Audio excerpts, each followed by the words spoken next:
নারীদেরকে কষ্ট দিবেন না। সারা দিন পেঁয়াজু, আলুর চপ, বেগুনি, পাকোড়া, ছোলা, মুড়ি, শরবত, রুয়াবজা আছে না নাই, বানাতে বানাতে আমাদের বোনেরা কাহিল হয়ে যায়, আর তারাবি পড়তে পারে না, ইবাদত করতে পারে না। আমরা যেন আমাদের বোনদের প্রতি ইহসান করি। পারবেন তো সবাই?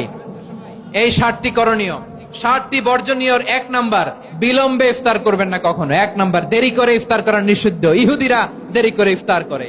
লা ইয়াজালুন নাসু আলা খাইরিন মা আজ্জালুল ফিতরা। বিশ্বনবী বলেছেন, এই উম্মত যতদিন আগে আগে ইফতার করবে, এই উম্মতের কপাল থেকে কল্যাণ কেউ ছিনিয়ে নিতে পারবে না। চিল্লায় বলেন ঠিক কিনা? আজানের জন্য বসে থাকবেন না, সময় দেখবেন। স্থানীয় সময় যখন সূর্যাস্ত হওয়া মাত্রই বিসমিল্লাহ, খেজুর খেয়ে ফেলবো। পারবেন তো নাকি দেরি করবেন? 2 নাম্বার, রমাদানের পবিত্রতা বজায় রাখবো। কোন তর্ক বিতর্ক অশ্লীলতায় আমরা জড়াবো না, ঝগড়া করবো না, সরাসরিও না, ফেসবুকেও না।